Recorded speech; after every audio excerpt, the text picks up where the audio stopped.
Welcome back everyone to another Tony Stewart Sprint Car Racing setup. Today's video will focus on the 410s at Sugarbush. This half-mile flat track, like most tracks in the game, can be run wide open if you so choose. However, I find that my best laps are run when I breathe the throttle just a little bit on entry, not much, maybe 5 to 10%, as well as on entry as well as through the center of the corner, just to make sure that I'm running exactly the line that I want. I want a nice and tight line through the center. I want to get right down by that guardrail in the center of the corner, right on the bottom of the track. That's where I get the absolute best lap times, which for me, somewhere in the 13.4 range, 13:45, 47, anywhere in there should be perfectly good at this track, particularly against the AI, which are not very strong at all. We'll begin our setup discussion with the shock values. And here, as with most tracks, I'm in the 3 to 5 range. I like to be on the softer side because that gives me a better feel, so it fits my personal preference for the car. However, if you prefer a quicker feel out of the car, quicker transitions into and off the corners, then by all means increase these numbers into the 7 to 9 range and you will definitely get a quicker feel. As always, I'm using the minimum right rear because this car turns so well all on its own. What you'll find as we work our way through the setup is that I'm trying to find ways to control that rotation. I'm not trying to get the car to rotate. It does that perfectly fine all by itself. What I'm trying to do is control that rotation. And one of the ways that I can get some more grip in that right rear, particularly from the center of the corner to exit, is to drop this right rear shock bump value. And that gives me a better feel, more side bite coming off the corner. Moving on now to the weight settings. Maximum left side weight, because we're on an oval and we want all the weight to the left side of the car that we can get.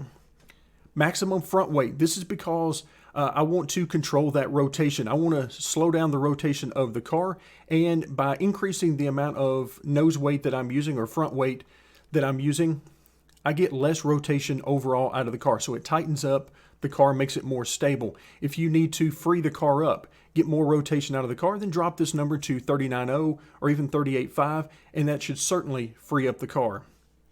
Moving on to the cross weight, I use this generally to adjust the speed of the rotation of the car. So the front weight really helps with the overall rotation of the car, whereas the cross weight helps with the speed of that rotation.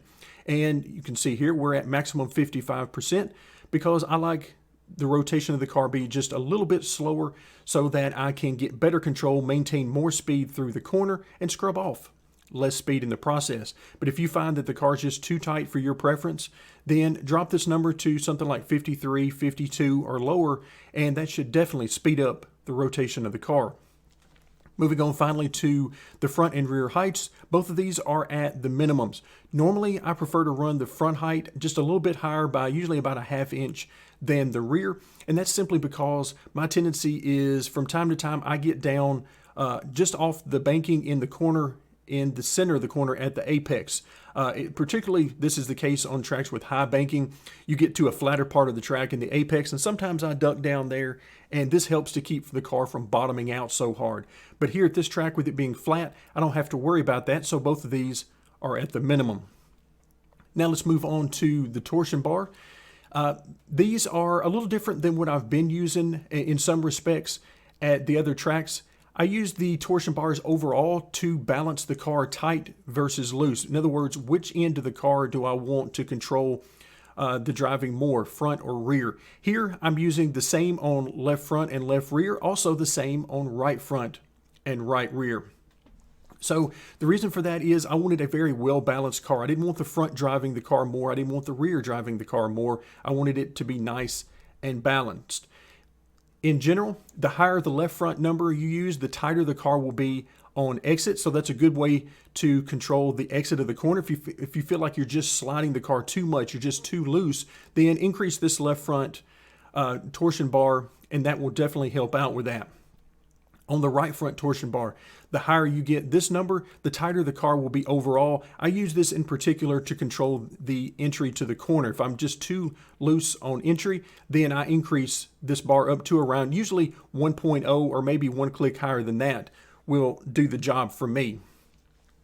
Moving to the left rear, increasing the left rear torsion bar will tighten the car, particularly from the center of the corner on exit. It will definitely tighten it up there. And then to the right rear, the higher the number you use here, the looser the car will be from the center of the corner on exit, and basically overall in the rotation of the car. So here, I generally like to use 1 to 2 clicks of difference between the left rear and right rear.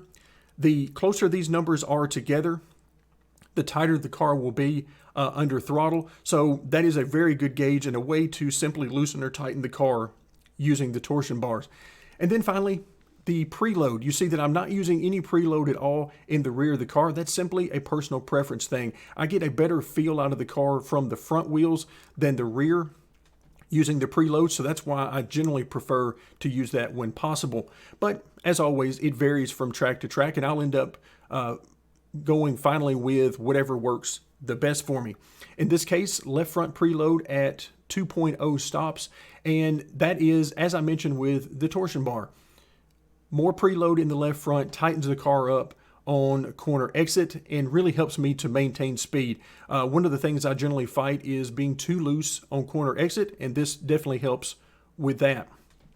Increasing the right front preload tightens the car overall. So just as we talked about with increasing the right front torsion bar diameter, same thing applies here with the right front preload. The higher this number, the tighter the car will be overall, and in particular for me on the entry. So if you need to loosen up the car, one of your options is to drop this right front preload.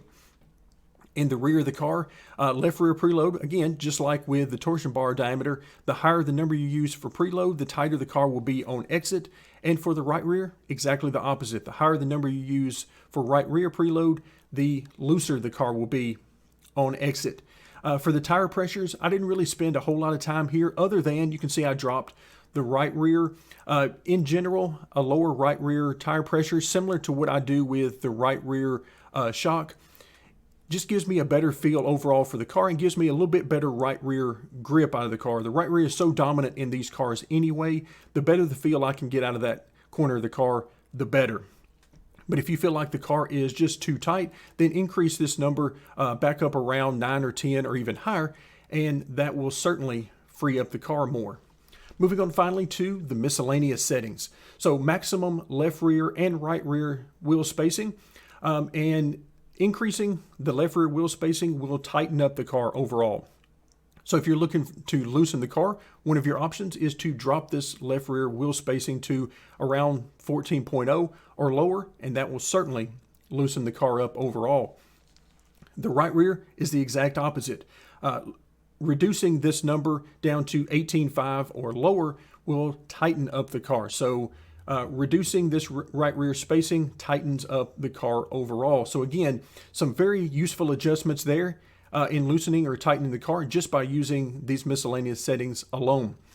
Brake bias is not something I use a whole lot at this track, but it can be very useful to get the car pointed in the right direction on entry and then through the center. I mentioned earlier in the video that my preferred way of doing that is to lift the throttle just a little bit to allow the car to rotate where I need it to. Well, the brake bias is another way of accomplishing the very same thing.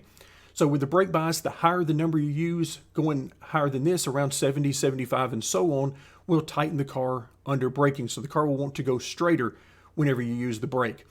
However, lowering this number down to around 60, 55, and lower will free the car up. The car will want to rotate more whenever you're using the brake. So again, a very good tool to use with the car, even when you're not necessarily trying to slow the car down. Front and rear wing are both maxed out at 30 degrees, but this can also be a very useful tool to tune loose or tight in the car. Dropping this front wing will tighten the car up. So dropping down to 28, 26, and so on will tighten the car up because the front of the car won't have nearly as much grip. In the rear of the car, the higher the number you use, up to this maximum of 30, will tighten the car. So dropping this number down to 28 or 26 and so on will free the car up and allow it to be looser and rotate more. The rear wing position, the more you adjust this, right now I'm using the 0, which is the minimum adjustment here. By increasing this number will actually make it more negative. That moves the rear wing closer to the rear of the car, which tightens the car up. So the more you adjust this, the tighter the car will be. In general, I prefer not to use this adjustment very much at all, simply because I find that it hurts my exit too much and makes the car too tight on corner exit. But it can be a very good adjustment overall. If you're just way too loose, you can come in and move that rear wing more toward the rear and tighten it right up. The wheel lock, 10 degrees is pretty much my standard, but I'm finding more and more as I test at different tracks that I can get by with lower numbers here, down into the 7 or 8 range, and that works really good for me. The reason is the lower the number you use on the wheel lock, the slower the steering rotation is, and it just gives me a finer adjustment and allows me to be a little bit greater margin for error. However, if you want a quicker feel out of the car, quicker steering reactions, then increase this number to up closer to the default numbers of 15 to 17, 18, somewhere in that range, or even higher, and that will cause the steering reactions to be much quicker. Moving on now to the steering offset and the stagger, which are very closely tied for me. I'm using the maximum of 20.0 on the stagger, and to go along with that, 1.75 on the steering offset. Now for me, as I mentioned, these are tied very closely together, and I do not want to get the steering offset too high.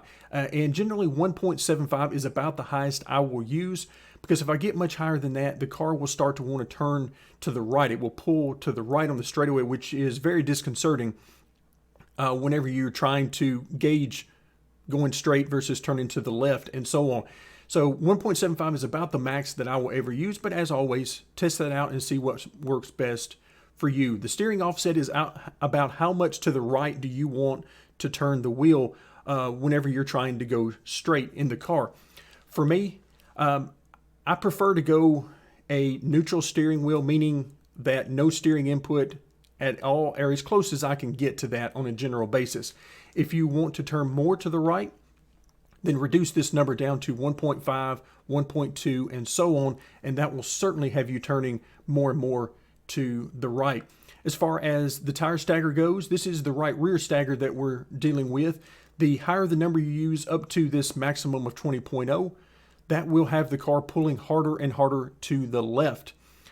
So the car will want to constantly turn to the left, which is really good since we spend most of the time in the lap turning to the left. But if you want to tighten up the car, then drop this number to 18, 17, and below, and that will certainly tighten up the car and make it harder and harder to turn. So this is a sort of a one-stop shop. If you want to loosen up the car, increase the stagger. If you want to tighten up the car, then drop this stagger by 2 to 3 inches, and that will definitely make a pronounced difference in the car. The rear end ratio, as always, there are plenty of numbers you can use here. I've used higher numbers, 5.1, 5.2 here. I've used lower numbers, 4.8, 4.9, and they will all work. It will just finally depend on what kind of lap times you're working, what kind of entry and exit to the corner you're using. Maybe you're in a lot of traffic and you want to bump this number up a little bit. This number controls the RPM of the engine. So the higher the number you use, 5.1, 5.2, and so on, that's going to turn more RPMs. And obviously there is a limit there. So you'll start to hit the rev limiter. So you don't want to quite hit that rev limiter really hard. So that's where you adjust the rear end ratio. So a lot of adjustability there, as with the rest of the car. Hopefully you'll find some ways to improve your own setup here at this track. Thank you very much for joining me, and stay tuned for more Tony Stewart Sprint Car Racing.